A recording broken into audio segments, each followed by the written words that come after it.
So David was anointed as king, and I find the story really quite interesting because what it really says is actually that people can only see what's on the outside. No one can see what's really on the inside, that it really takes someone with almost a vision to be able to understand and appreciate that actually people can change, that someone who has come from a background and who has come from a lifestyle of almost nothing can actually become someone completely different. Now, I use that story simply as an example to illustrate to you that here we had a man who had 8 sons, but he chose to bring out just 7 of them to present them to this prophet. Now, I believe that he made that decision because he had actually, these are his sons. And this wasn't a case of he didn't like one son and he liked the rest of the 7. No, I think genuinely this may have been a case of a father saying, these are my sons, and I know the strengths of my sons based on actually what they've done in the past. I raised them. So he made his perhaps his decisions based on some amount of truth, some knowledge of actually each and every one of them, knowing their strengths and knowing their weaknesses. The point I'm making is this simply, that even those who are your loved ones and those who are your family do not really know you. The you they know is the you that has actually been exposed, that you've exposed to them. The you of the future no one has seen. And you have the opportunity, and you have almost a rare gifts in you that you can show the world if you're willing to almost ignore the comments from those around you. Now, what the storyteller doesn't say in the story is what the reactions of the brothers and his father were after he had been anointed. Later on, if you're a scholar of history, there are various incidences further on in their lives when you can actually see that the brothers actually, although David had been anointed, they still had no respect for David. They always saw him as this shepherd boy who would amount to nothing. The point of this is you have to believe in yourself, because no one else really will believe in you the same way you believe in yourself. Now, I know it's very important in some cases to lean on someone else's belief in you until your true belief in yourself develops up to the point where you can actually almost sustain yourself based on your mental ability at that point. But this is where you have to choose carefully. Your critics, your naysayers, and those who discourage you, demoralize you, do not support your vision, those are not the people you want to lean on. The people you must lean on are people who inspire you, people who educate you, people who encourage you, people who, when you look at them, you can see the excitement they have just being in your presence, because they know they have someone special around them. Now, in 1501, I believe it was between 1501 and 1503, there was a commission that was given to a group of artists. Around 1501 to 1503, a remarkable artist was actually born, Michelangelo, and he was commissioned to do what we call the statue David, which is about the King David, which I just talked about. Now, what is interesting about the story behind the statue David, which was done by Michelangelo, is a number of years before Michelangelo was born, probably about 10 or 15 years, or maybe 20 years before Michelangelo was born, the same piece of marble where the David sculpture was actually carved out from was given to another artist. And this artist looked at the piece of marble and said, there is nothing good in this marble. There's nothing I can do with it. So he rejected the commission. He rejected the project. A number of years after Michelangelo was born, the same piece of marble was commissioned to a different artist. He took the piece of artist, he looked at it, he said, I've looked at the piece of marble, there's really nothing I can do with it. There is nothing good that can come out from this piece of marble. It's too thin. They had a number of reasons. It took the greatness in Michelangelo to look at that piece of marble and see the angel within. And there's a story that goes that Michelangelo one particular day was actually carving out and beautifully carving out the marble, and the young boy came up to him and said, "What are you doing?" And he responded, "Well, there's an angel within the marble, and I'm trying to let the angel come out. I'm trying to bring him out." Now, my question to you really is, do you recognize that the dreams and the ideas and the vision you have is a signal that there is an angel within you, and that vision is simply a reminder and a nudge to you to say, I know things don't look good, but just keep chipping on the marble. Just keep chipping on the marble. The more you pursue that dream and goal, you will eventually come to the place where the David in you, or the angel in you, is actually visible to the world.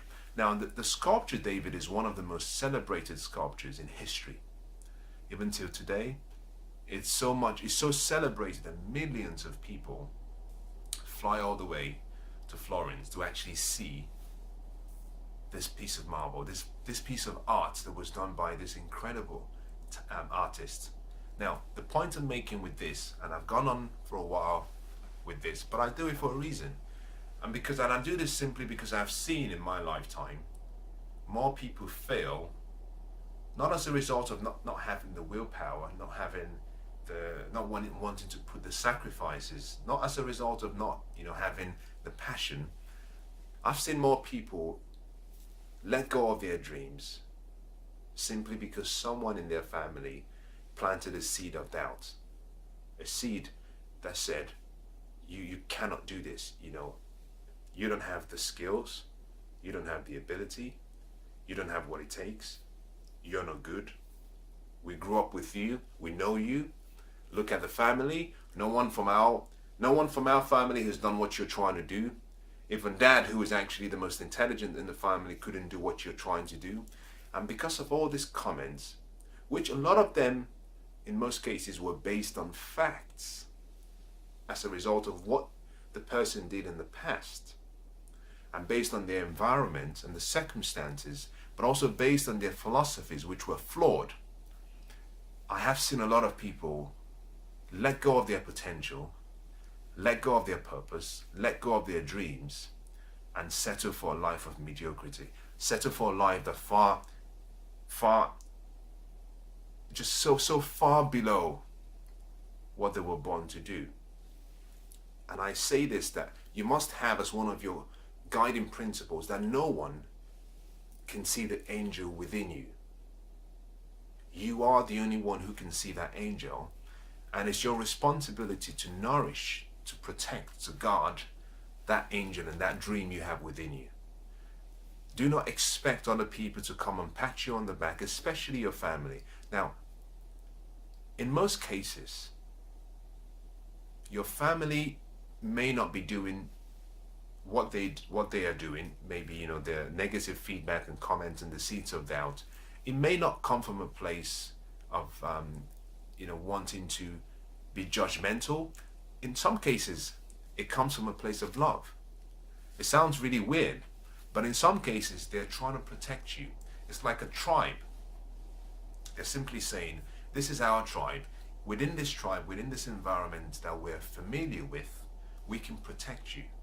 What you're trying to do far exceeds what we've seen. You're going outside the tribe, which means you're going into an unknown territory, and we can't protect you. So we want you to stay in the tribe because we love you and we can protect you. You see, so in a way you can understand that it's coming from a place of love. There isn't the intent is not to do damage. Although they do not realize that actually by making such remarks that they're actually stealing or creating an environment where your dreams could actually be stolen. In some cases, they might be doing it from a place of true sincerity and love. Irrespective of whether it's from a place of sincerity and love, or whether it's from a place of trying to cause damage to you, it doesn't matter. The point is that your dreams are exclusive to you. Now, this very nicely leads me to the next point, which is simply that you were born unique. You were born really special. And you were born for a reason. And that your existence is an indication that you are significant. Your level of significance is so undisputed to the point where we have 7 billion people who are still alive today, but out of the 7 billion people who are alive, none of us is like you. None of us has the same DNA as you. None of us has the same fingerprints as you. None of us can dream like you. None of us even have the same dream as you do. None of us actually thinks, breathes, reacts the way you do. Is that you were actually born as 1 in 7 billion alive today, which means that you're not just a common human being, that you're an exclusively customized, beautifully designed human being with greatness within you, and that your birth is actually an indication that there is something significant that you were born to do. And what you were born to do is exclusive to you and you alone.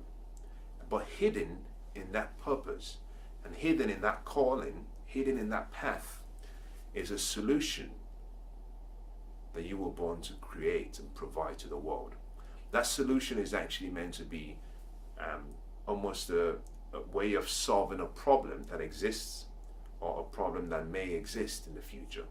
So in a way, your existence is really a gift to the world.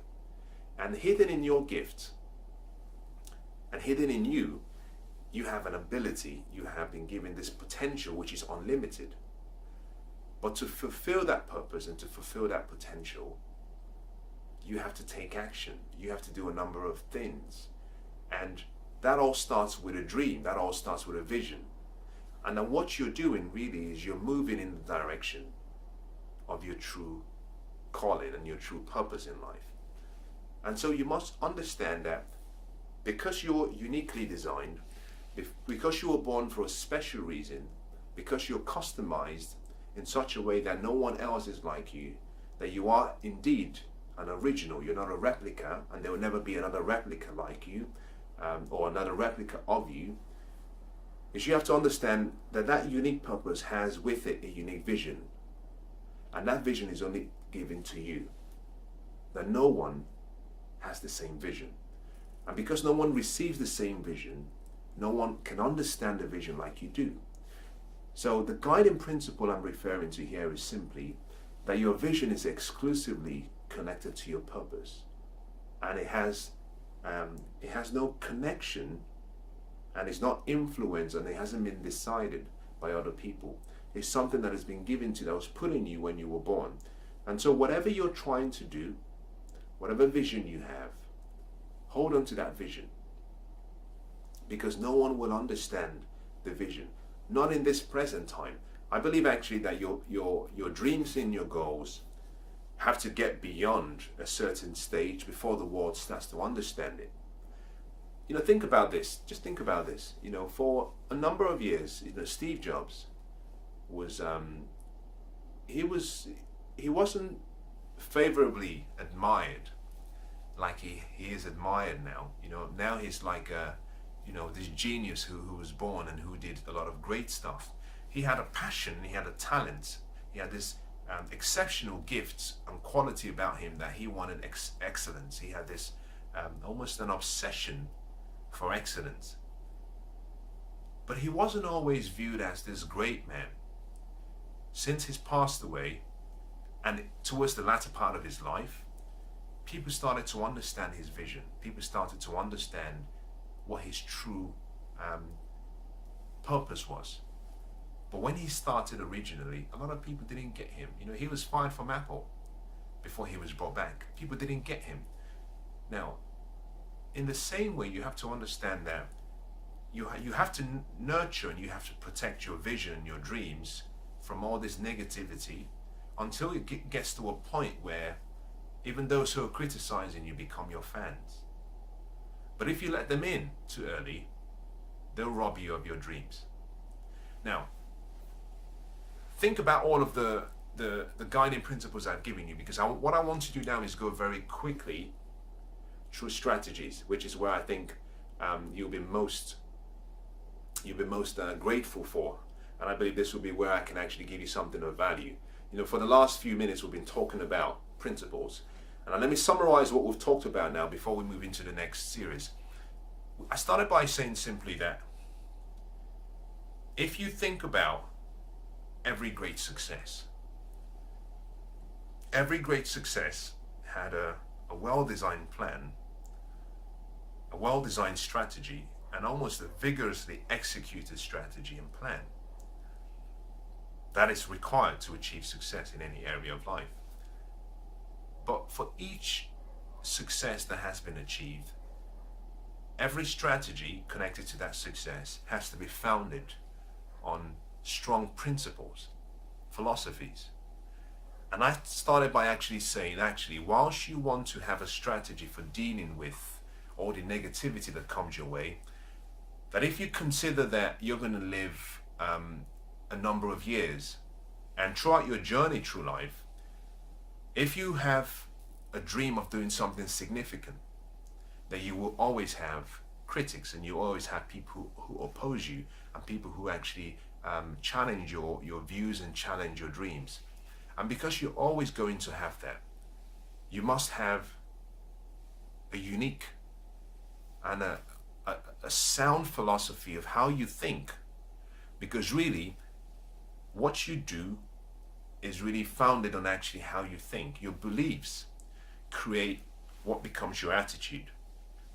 And so I started by saying, start with your philosophies and start with your guiding principles, because when you have your guiding principles, it helps you decide really what you will ignore, what you listen to, and what you're willing to change. Without the guiding principles, it's like a house that is built without a strong foundation. The most important part of a building is the foundation. And so I was really trying to explain that you must think about your guiding principles as the foundation of the building. That when the wind and when the water comes, that because you're founded on a strong foundation, that the building stands, the building doesn't collapse. Most people who actually are influenced or who are affected by external comments about them or their dreams, most people who crumble in the heat are those who were not founded or do not have a strong foundation supporting their dreams and vision. And I started by saying the first thing to remember, and the first principle that has actually affected my life, is simply, and I want you to write this down if you didn't, the first principle was simply that no one can predict the future. That the future is beyond anyone's ability to predict. And the reason is simply because the future requires your involvement. And without you, they can't predict the future, because actually what you will do tomorrow really depends on your decisions. And without you in the equation, anyone making a prediction about you is wrong. The second principle was simply that actually your past and your present does not equal the future. That the equation past and present equals future is wrong. So anyone judging you based on what you've done in the past, based on what you're doing today, and then suggesting that this is what is going to happen, whether that be an assumption, whether that be a presumption, is going to be wrong, because your future is not based on your past combined with your present. Now, the third philosophy I talked about was simply the understanding that you must have clarity on why you want to succeed. And I use the example of Frank Sinatra by saying, although Frank Sinatra says that massive success is the best revenge, or the best revenge is massive success, to quote it properly, is that you cannot have that mindset, because actually it's a flawed mindset, primarily simply because by thinking about proving your critics wrong by trying to succeed, you're simply suggesting that the comments and the ideas and the thoughts and whatever they said about you had an impact on you. Remember, what you should be doing is dismissing everyone's comments. So the only person you're trying to prove right, actually you're not even trying to prove anyone right or wrong. You're simply trying to be the best that you can be, which is actually success is really becoming all you were born to be. So rather than say I'm going to succeed so I can prove them wrong, I suggested that change your philosophy such that actually you're saying I'm going to become the best that I can be because this is what I was born to do. And I made a statement which I hope you wrote it down, and I hope if you didn't, I hope you actually make note of it. I made a statement saying it's like running a race, that if someone is setting the finish line for you, it means that the race is something that may never finish. And so you have to take charge and say and decide, this is the finish line, this is what I want to achieve. And don't allow external comments to influence you. Otherwise, if you prove your critics wrong, and they're new critics, because there will always be critics all through your life. I started in the first series and I said, I love what Winston Churchill said. He said that in a unique quote, he says, you have enemies, good. That means for once in your life, you're doing something that you stand up for or something that you believe in.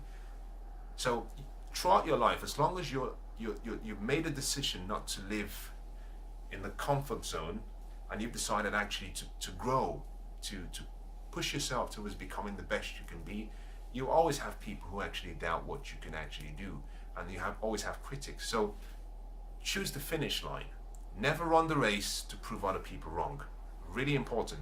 And then we went to number 4, which is really, item number 4 was me trying to explain that in most cases, one of the most damaging things that can happen in your journey to success will come from the comments you receive from your family.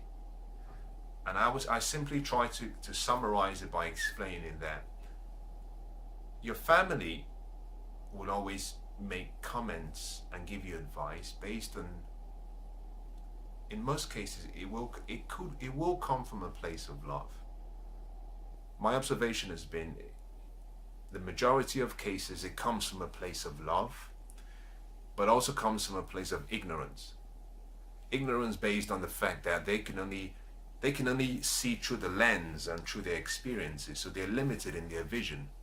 And because they can't see what you have within you, is that they will make comments about your past, and they will use examples like, this is our family, this is what we've done, this is who we are, you're trying to be someone different, and they will use that as a way of making you stay with the pact. That is not really to harm you. In some cases they're trying to protect you, but they're doing it in a very ignorant way. They don't really understand that actually when you go towards your fear and towards the boundaries of your discomfort, that's really where you start to grow and become who you were born to be. That's really where you get to stretch the muscles. That's really where you actually get to see the real potential you have within you.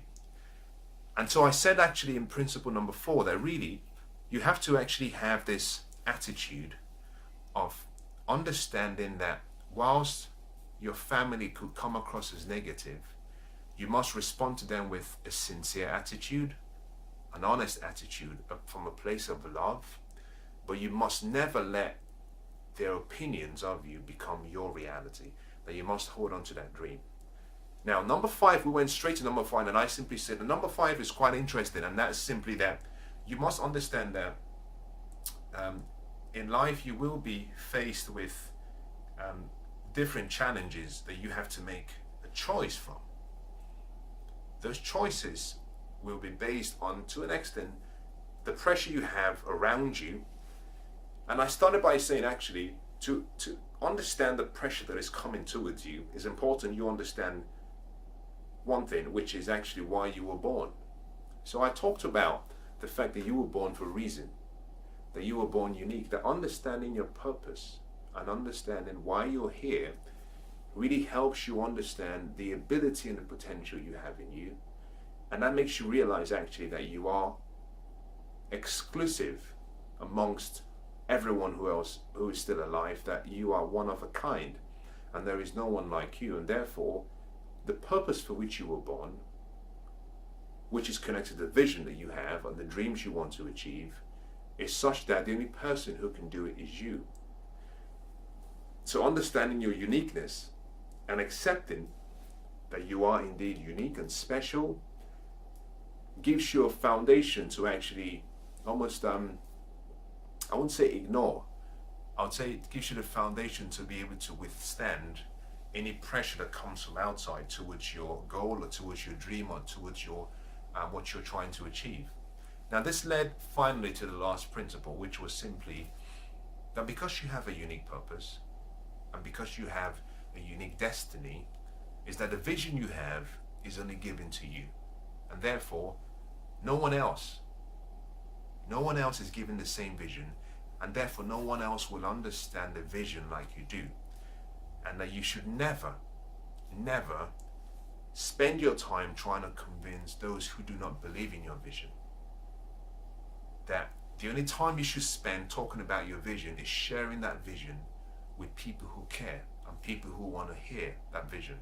That anyone who is actually indicated in any way that they do not agree with that vision and they do not believe that vision and they do not support you, those people can be erased completely from you spending time, from the group of people that you want to spend time trying to either, maybe I would say, convince or explain that.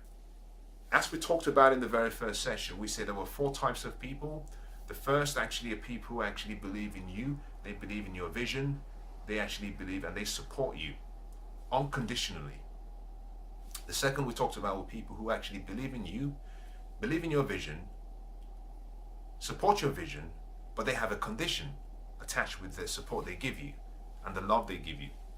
Then we talked about the third people, and we said that the third people were people who do not believe in your vision, do not support your vision, but they support you. And the final we talked about people who do not support your vision, do not support you, and do not believe in your vision. And I'm simply trying to say that everyone in each of those categories, with the exception of number 1, you can ignore. Don't spend your energy and your time trying to convince anyone in those 3 categories that they should be part of your journey. Forget them. Now, let's move very quickly now into strategies, because this is where it really gets quite interesting. And I think this is where I believe that actually, and I'm really grateful you've actually been patient and you've listened all this while. I hope it's been helpful. I hope it's been beneficial to you. I'm really sharing things that I've had to learn from my experiences, and things that I've actually had to study and practice and observe and actually see what works for me. So a lot of what I say may not necessarily work for you, but that's the beauty about life, is that we're both different. We have similarities, but we also have what makes us unique. And so whilst I might be sharing with you a particular concept or a particular strategy, what I want you to do as we go through this next stage is be open to the ideas. Now see yourself more than anything like a shopper walking through a supermarket. And as you walk through the supermarket, you have items on the shelf. And as you walk through the supermarket, you don't have to choose everything. You can walk right out of the shop, you can win the shop, look around and walk out. But look around, and if there's something you see that you think will be of benefit to you, I want you to take it. And these are ideas that are given to you for free. So you're not actually paying for any of these ideas. Just take it and be willing to put it to use. Just try it. One thing I can promise you is that every single strategy I'm going to talk about now has the potential to change your life. Let's get started. Now, the first thing I would say to you in terms of strategy and how you deal with, remember, what we're dealing with now is actually what are the strategies of dealing with your critics, of dealing with your naysayers, of dealing with the advice you get from people who do not support your vision, and strategies of dealing with perhaps people who have one single purpose: to discredit you and to discourage you. How do you deal with them? This is my number 1. Now you can mix it up in any order you want. I'm not simply suggesting that this is the most important, but this is my number one. The first thing is actually, I would say, you must create what we call gatekeepers.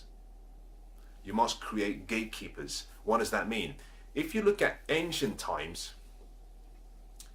and you studied any of the ancient either war stories or legendary stories about great battles, is that whenever a particular army attacked another army, and they were attacking the army in maybe back in their home, their own, maybe within the boundaries of where they lived, is that the defense of, whether that be say Babylon, for example, let's use Babylon as a good example, is that the walls of Babylon were built in such a way that they could actually withstand any army. It didn't matter how much you were trying to break through. It's that they had fortified the whole city by creating a system. I call this a gatekeeping system, whereby it didn't matter how strong the army was, they couldn't invade, they couldn't break in. By gatekeepers, what I'm referring to here is you must have a system to protect you from all these comments. How do you do this? Well, there's several ways, and it all depends on who you are and the line of your business or the level of interest you have. But let me give you a few good examples. The internet is one of the best things that has happened to us, especially in the 21st century. But unfortunately, it's come with some baggage. And that is, nowadays you have people who, through social media, all they have to do is sit behind a computer and make comments and send emails. Nothing is filtered. A lot of these people will never walk up to you on the streets and say the same thing. But within the confines of their homes or their offices or wherever they are able to share their level of ignorance, and they share it with the whole world. They can choose words without the understanding about the power of words, and it's published to everyone. So by gatekeeping system, I'm talking about on social media, you have to have a way of actually avoiding the entrance of having any of these comments come into your fortified city, which is your mind. I should have started by saying something, and I'll probably mix it in together. Every battle that you're going to go through, in terms of critics and naysayers and people who are not supporting your vision, has one purpose. It's a battle of the mind. I want you to understand that I'm going to say that 3 times, and I'm going to be redundant in saying this, and I'm saying it intentionally.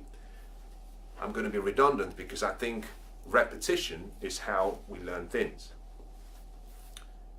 Every battle in your life will start in your mind. It's if you can protect your mind, you can protect your life. If you can control what goes into your mind, and if you can guard your mind, you can protect your life. So when I talk about creating a gatekeeping system, it's not to protect your physical body, although that will be necessary, but it's really not to protect your physical body. It's really to protect what you have up there, which is one of your most important assets is your mind. But your mind has a function that works on its own, and it's probably useful that I actually talk about the mind very, very briefly, and then I'll move on. So just stay with me. This is really, really, I think if you understand this, you will get the concept of creating a gatekeeping system. Your mind is really your most important asset. Your mind has a number of functions. At the core of your mind, in terms of what it can do, is one of the most essential functions that your mind and tasks your mind will perform, is simply that your mind will take information that comes in. Now, your mind doesn't discriminate between good or bad. Your mind is like let's say your mind is like a soil. It's neutral. Your mind simply says, I'm rich soil. Whatever you put in me, if you put good seed, I'll give you a good harvest. You put bad seed, you get bad harvest. So your mind doesn't really care. And because it doesn't care, it doesn't filter the information that comes in. The person responsible for filtering the information that comes in is you. I'll say that again. Your mind cannot filter the information that comes in. It doesn't know the difference between right and wrong. It's such a powerful system that whatever you give it, it goes to work. The person responsible for filtering what comes into the mind is you. You're the gatekeeper. Now, 3 functions of the mind I want to just talk about so you understand. The first really is actually that your mind actually is used as a memory bank. Now, what that means is simply this, that if you were to just sit quietly, and you, for example, decided to think about something that happened in your past, maybe yesterday, is that your mind very quickly starts to replay all of those experiences. Is that your mind really just is very good at going back to the memory bank, bringing out information from your memory based on what has happened to you. You know, when I talk about memory, I'm not talking about things that haven't happened to you. You know, your thoughts, your experiences, your ideas are stored in your mind. And it can replay those events without your authorization. Is that if there is nothing the mind has, and this is the reason why we talk about goals, is that the mind will always move towards its dominant thought. If your mind doesn't have a thought that you've given it, something that excites it well enough, something strong, your mind goes back to any other thought that it was thinking about. Part of the reason why you have to stand guard at the door of your mind is simply because negative thoughts are more powerful than positive thoughts. And that, I've explained this in a number of videos, and one of the reasons is simply because really your brain is not really designed to give you pleasure. Your brain is really designed actually to protect you. And protection, your brain associates protection with anything that has to do with pain. And therefore, because your brain is designed really to protect you, your brain actually is attracted to anything that has either an external stimuli or external connection with pain, anger, any emotion or feeling that is on the negative side. Your brain moves towards it very, very quickly because it's trying to do what it does well, which is protect you. And we do things for 2 reasons really. One, to avoid pain, and to pursue pleasure or for a gain. To avoid a loss or for a gain. And your brain naturally defaults to negative. So you want to understand your memory, because if you don't have something positive in front of you, your mind reverts back to something negative. So the first is actually, the mind is actually for storing information. It's not what you should use it for if you want to actually achieve great success. It's not really what you should use it for. The second really is that your mind actually has an imagination. It uses it to, to visualize, to see, to dream, to create, to build, which is what I think is the most essential part you need for success. And that's the reason why, Albert Einstein says that imagination is more powerful than knowledge, because knowledge has a limit. With your imagination, there are no boundaries. Is that with your imagination, you can see, create, take that picture of what you've created, it, crystallize it by putting it in writing, give it permanence, and then you can actually bring that crystallized form of your thoughts into reality through your actions. So it's a powerful part.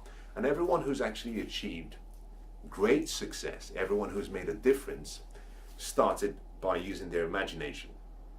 And your imagination is powerful.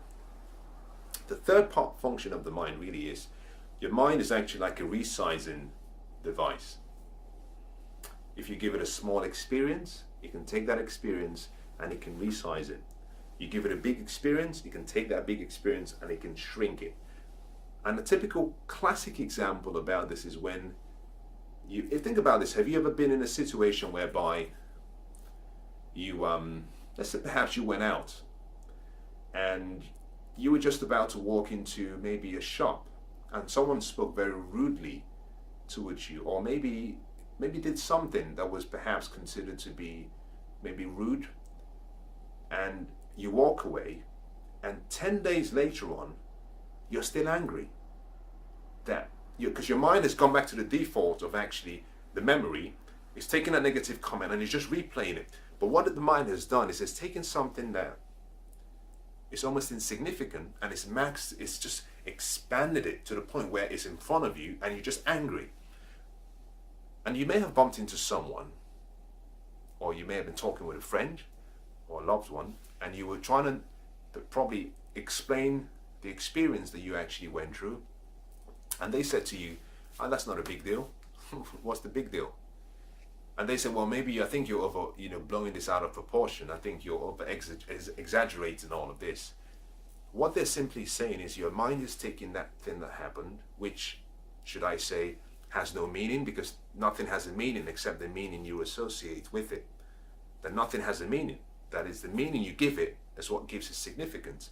Is that you've simply taken something that happened and you've simply maximized it. In the same way, have you ever had an experience where someone has done something, maybe something that you consider to have been unfair? And then you look at them and you say, "Well, I forgive you," and you just forget it. You just forget it. You don't let it bother you. What the mind has done is actually shrunk that experience. Now, I'm sorry I took some time to explain this, but I think it's really powerful, especially because we're dealing with strategies. The first strategy I said to you was actually create a gatekeeping system. The gatekeeping system means that you are the gatekeeper. You must stand sentinel at the gate of your mind, which means you must filter what comes in. That means you filter what comes in terms of quantity, quality. Now, how do you do this? Let me give you a step-by-step chronology of what happens in life in terms of success. Your thoughts influence how you think. But your thoughts and your thinking process creates the feelings you have within you. How you think creates the feeling you have. And that comes from your thoughts. Your feeling actually influences the actions you take, which is what you do. Now, what you do, if done repeatedly, which is your actions, if done repeatedly, lead to what we call your habits. Your habit is really disciplined actions consistently applied to the point where they become habitual, where they become almost automatic, instinctive. Now, your habits, in addition to your actions influencing your habits, they also influence how your attitude. Your attitude actually comes as a result of the habits you formed, which is actually becomes more like a lifestyle, influences your character. But at the same time, it also influences your attitude towards life. Now, your character, which is who you are, really, and your attitude, which is how you think, when combined, form the results that you have in your life and the outcomes in your life. So what we're really talking about here is your thoughts. So to control, if you could walk backwards, you could say, well, to control your character, what you do, you control your habits.